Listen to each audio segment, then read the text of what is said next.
얼마 전부터 저는 미니멀 라이프를 실천해보고자 그동안 사용했던 물건들의 필요 유무를 따지며 꼭 필요한 물건만을 가지고 생활하기 위해 노력을 하고 있습니다. 사실 저는 정리도 잘 못하는 데다 평소 주변에 쓸고 닦는 청소 또한 잘하는 사람이 아니었습니다. 원래 손발이 부지런한 사람이 못 됩니다. 이런 제가 물건을 줄이고자 마음먹게 된 것은 언제부터인가 온갖 물건들이 마치 소리를 지르는 것처럼 느껴졌기 때문입니다.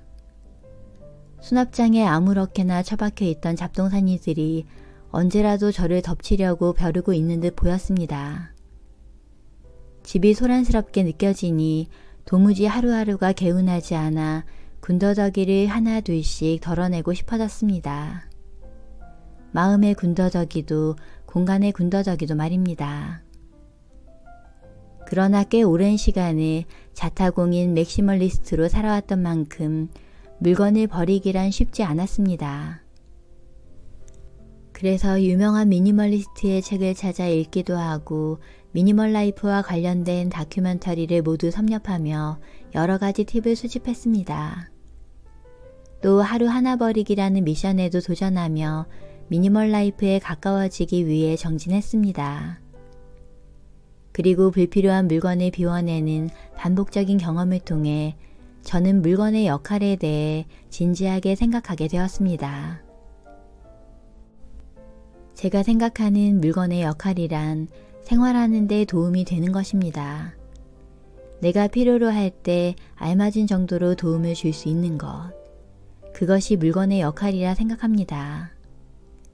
그렇기 때문에 물건을 버릴지 말지 고민될 때 이 물건이 나를 도울 수 있는 물건인가 라는 질문을 던지면 의외로 간단히 물건을 버릴 수 있습니다. 내가 가진 모든 물건은 그 언젠가가 아닌 현재의 생활을 성실하게 꾸려나가는데 도움이 되는 것이어야 합니다. 도저히 아까워서 버릴 수 없었던 물건도 어차피 계속 보관해도 쓸모가 없다고 생각하면 한결 가벼운 마음으로 미련 없이 처분할 수 있게 됩니다. 곁에 두어야 하는 물건은 가지고 있다고 해서 기분 좋은 물건이 아닌 내 삶에 도움이 되는 것이어야 한다는 것. 이것이 제가 미니멀 라이프의 여정으로 향하는 마음가짐입니다. 저는 매일매일이 쾌적하고 풍요로운 삶을 꿈꿉니다. 풍요로움이라고 하면 뭔가 넉넉한 이미지가 떠오르지만 제가 꿈꾸는 풍요로움은 아주 소소한 부분에서 비롯됩니다. 얼마 전에 손을 씻는 핸드워시를 바꿨습니다. 사실 그동안에는 손을 씻을 수만 있다면 뭐든 좋다는 생각으로 대충 집에 쟁여두었던 비누로 손을 씻어왔습니다. 그런데 얼마 전 비누를 다 써갈 때쯤 문득 향이 좋고 풍부한 거품이 나는 핸드워시로 바꿔야겠다는 생각이 들었습니다. 손을 씻는 물건이야말로 내가 원하는 기분 좋은 집을 만드는 기본의 물건이라는 생각이 들었기 때문입니다. 기분 좋은 집이라는 건 어떤 집일까요? 깨끗한 집, 향기로운 집, 볕이 잘 드는 집 등 여러 가지 기준이 있겠지만 제가 가장 중요하게 여기는 것은 환대력입니다. 말하자면 나를 반겨주는 힘입니다. 집에 들어왔을 때 포근하게 나를 감싸주는 느낌. 다정하게 말을 걸어주는 듯한 느낌이 그렇습니다. 그리고 이런 환대력을 결정짓는 가장 중요한 요소는 집에 들어왔을 때 첫 번째로 마주하는 것들입니다. 현관의 모습, 은은하게 풍기는 집안의 향, 집에 들어서자마자 하게 되는 첫 동작 등 이러한 순간들이 얼마나 세심하게 세팅되어 있는지에 따라 집을 떠올릴 때 느껴지는 기분이 확연히 달라집니다. 집에 돌아오자마자 욕실로 향해 손을 씻는 모습을 상상했을 때 말라 비틀어진 비누를 여러 번 문질러 손을 씻을 때와 몽글몽글 부드러운 거품으로 손을 씻을 때의 기분은 결코 같지 않습니다. 평소 좋아하는 향의 핸드워시를 골랐더니 손을 씻을 때마다 내가 좋아하는 향기를 즐길 수 있다는 기쁨도 만만치 않습니다. 이처럼 자신을 환대하는 태도는 집안 곳곳의 사소한 물건에서부터 시작됩니다. 그렇기 때문에 평소 내가 집에 오자마자 가장 먼저 어떤 행동을 하는지, 가장 먼저 손을 뻗는 물건은 무엇인지, 가장 먼저 향하는 곳은 어디인지를 생각하며 나의 눈과 손이 닿는 것들에 마음을 기울이는 것은 중요합니다. 집에 들어서면 바로 보이는 곳에 귀여운 발매트를 놓을 수도 있고, 후각에 민감하다면 마음에 드는 향의 디퓨저를 두는 것도 좋을 겁니다. 취향에 맞는 감각적인 조명도 나를 맞이하는 집안 분위기에 큰 영향을 줄 수 있겠죠. 기분 좋은 생활의 한 끝은 디테일에서 옵니다. 작고 사소한 부분까지 내가 좋아하는 것들로 채워져 있는 집. 그런 집에서의 생활이 어찌 즐겁지 않을 수 있을까요? 저는 소비를 계획할 때면 감당 가능한 예산 안에서 조금 더 가치에 중점을 둔 소비를 하려고 합니다. 어차피 해야 하는 소비라면 최대한 질 좋은 물건을 경험하기 위함입니다. 좋은 옷을 입고 좋은 구두를 신어보지 않으면 알지 못하는 것처럼 경험하지 않으면 모르는 것들이 있습니다. 좋은 음식을 경험하기 위해 고급 레스토랑에 가보는 것, 좋은 서비스를 경험하기 위해 좋은 호텔에서 숙박을 해보는 것, 새롭게 알고 싶은 영역이나 가치 있다고 여기는 분야에 기꺼이 돈을 지불해 보는 것, 좋은 소비를 통해 격을 높인다는 건 이런 것일 겁니다. 물론 모든 물건이 고급 브랜드여야 하고 몇십만 원대로 고급스러울 필요는 없습니다. 아니 오히려 그런 고집은 사치일지도 모릅니다. 형편을 생각하지 않고 무리한 사치를 부려서는 안 되겠죠. 다만 저렴한 바지를 5벌 살 돈으로 질 좋은 바지 한 벌을 사서 입어보는 것, 허름한 숙소에서 여러 날을 묵을 돈으로 꼭 마음에 드는 숙소를 골라 1박을 해보는 것, 이런 소비를 거듭하면서 나의 안목을 높이는 값진 경험을 쌓아갈 수 있습니다. 돈을 지불한다는 것은 가치를 얻는다는 것입니다. 그렇기 때문에 어디에 돈을 써서 얼마의 가치를 얻을 것인가를 고민하는 일은 중요합니다. 수면의 질을 높여주는 침대, 손목이 편한 필기구, 어깨에 부담이 적은 배낭, 긴장을 이완시켜주는 아로마 오일 등은 보기에 좋은 물건이 아닌 내 몸에 좋은 다정한 물건들입니다. 어쩌다 들린 소품샵에서 혹해서 산 그릇, SNS를 구경하다 충동적으로 사버린 옷은 순간적으로 폭발적인 설레임을 주지만 그 느낌은 오래 지속되지 않습니다. 하지만 내가 매일 사용하며 고마워할 수 있는 좋은 물건들은 매일 가치가 복리로 불어나 물건의 소중함을 깨닫게 합니다. 물건을 산 것뿐인데 자존감이 높아집니다. 진정 나를 위한 소비를 했다는 것을 몸이 알기 때문입니다. 저는 오래 사용할 수 있는 질 좋은 물건을 고르는 것은 풍요로운 존재감을 갖추는 일이라고 생각합니다. 질 좋은 소비란 삶의 질뿐 아니라 나의 자존감이 높아지는 가치로운 경험을 사는 일입니다. 제 방의 주인공은 책상입니다. 밥을 먹고 글을 쓰고 책을 읽는 거의 모든 일이 책상 위에서 이루어집니다.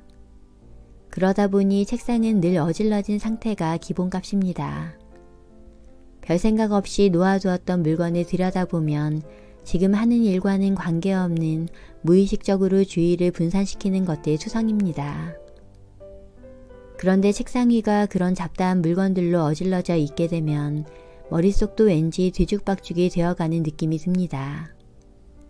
시야가 어지러워지다 보니 집중하기 어려운 환경이 되어버리는 것이죠. 쾌적하고 명료한 정신을 발휘하기 위해서는 쾌적하고 명료한 자리가 필요합니다. 특히나 책상은 생산적인 작업을 하는 공간입니다. 그렇기 때문에 단순히 깨끗하고 단정한 상태를 넘어 책상 위에서 행하는 중요한 일들에 오롯이 집중할 수 있도록 꼭 필요한 물건만 놓여 있어야 하는 것입니다.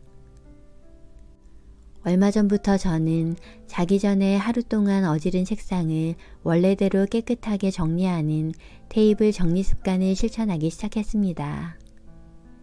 그랬더니 아침에 일어나 책상 앞에 앉으면 거슬리는 것 하나 없어 시야가 쾌적합니다. 넓게 트인 공간 덕분에 작업을 할 때도 훨씬 편하고 생각의 나래를 자유롭게 펼칠 수 있습니다. 책상은 생산적인 하루를 위해 설계된 나만의 질서가 깃든 공간입니다. 또한 책상을 항상 말끔하게 유지하는 것은 곧 나를 존중하는 것과 마찬가지입니다. 그렇기 때문에 매일 마주하는 책상을 잘 가꾸는 힘을 소중히 여겨야만 합니다.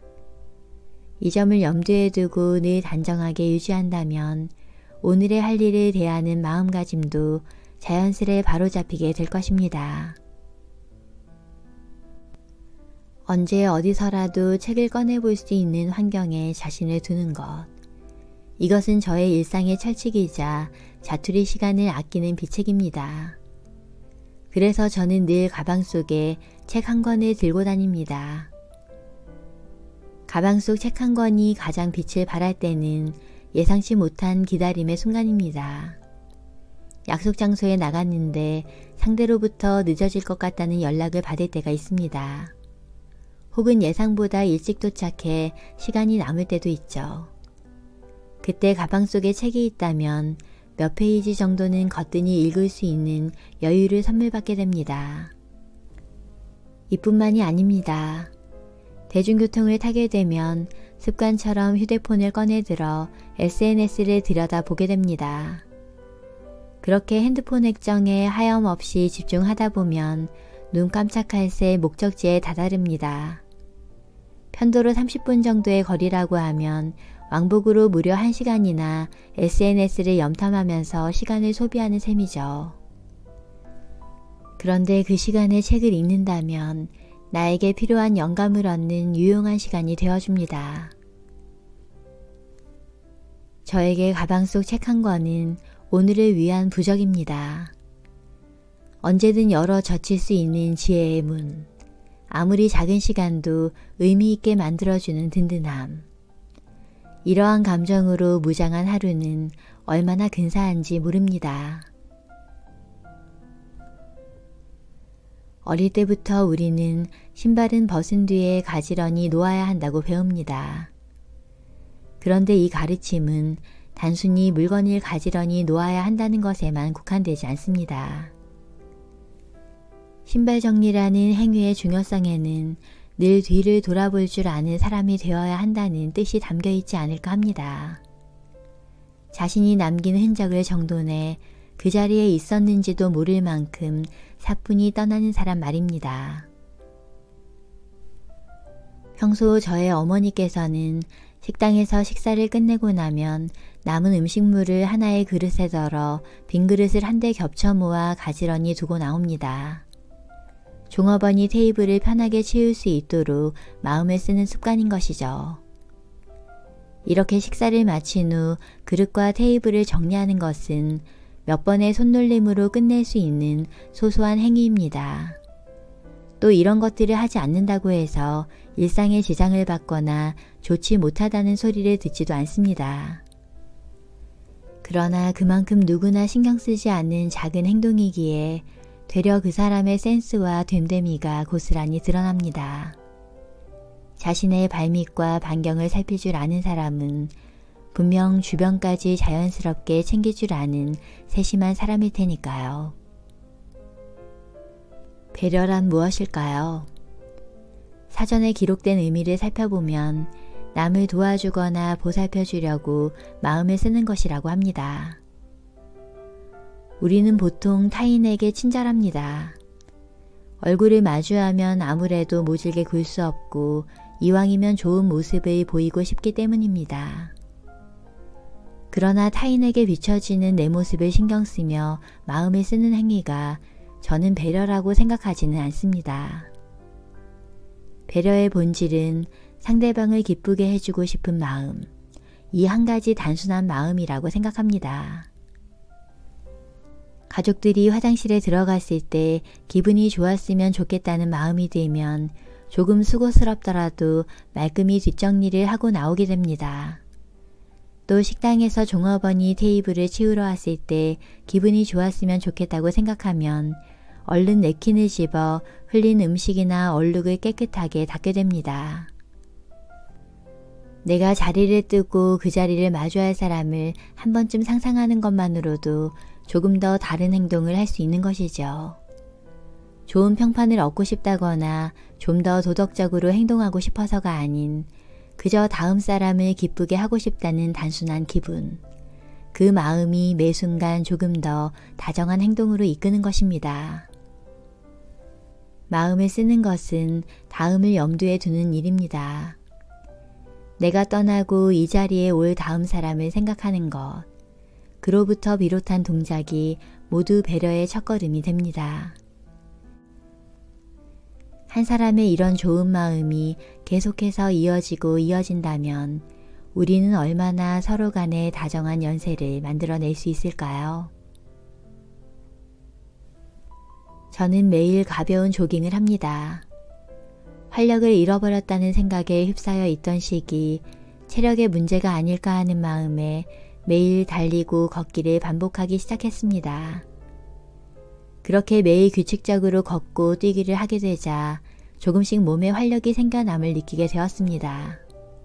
조금 더 활기차게 효율적인 하루를 보낼 수 있을 것 같은 의욕이 생겨났습니다. 흡사 오랫동안 타지 않아 녹슬었던 자전거에 기름칠을 해서 다시 쌩쌩 굴러가게 된 듯한 느낌이랄까요? 감미로운 음악을 들으며 속도를 줄여 천천히 걷기도 하고 큼직한 보폭으로 내달리기도 합니다. 그렇게 힘차게 달리기를 하다 보면 이유 모를 해방감이 들고는 합니다. 온몸에 짊어지고 있던 책임감과 걱정을 한데 날려버리는 듯한 홀가분함이 느껴집니다. 머릿속은 한층 깨끗이 비워지고 마치 나를 건강하게 정화한 듯한 기분이 듭니다. 어디 그것뿐일까요? 없던 근육도 생기고 몸도 훨씬 단단해졌습니다. 이렇게 저는 매일의 조깅을 통해 몸도 마음도 상쾌하고 건강한 하루하루를 보내고 있습니다. 생활을 가꾼다는 것은 많은 시간과 돈을 들이지 않더라도 가장 가까운 곳에서 위로와 행복을 얻는 방법이자 스스로를 아끼고 사랑하는 방법입니다. 우리의 생활을 좀 더 다정한 눈으로 바라보면 어떨까요? 나의 일상을 소중히 여기고 아끼는 만큼 그 안에서 얻을 수 있는 만족은 기쁨과 풍요를 느끼기에 충분할 것입니다. 마음 가는 일에 정성을 듬뿍 쏟아가며 생활 속의 넉넉한 만족감을 누릴 수 있기를 바랍니다.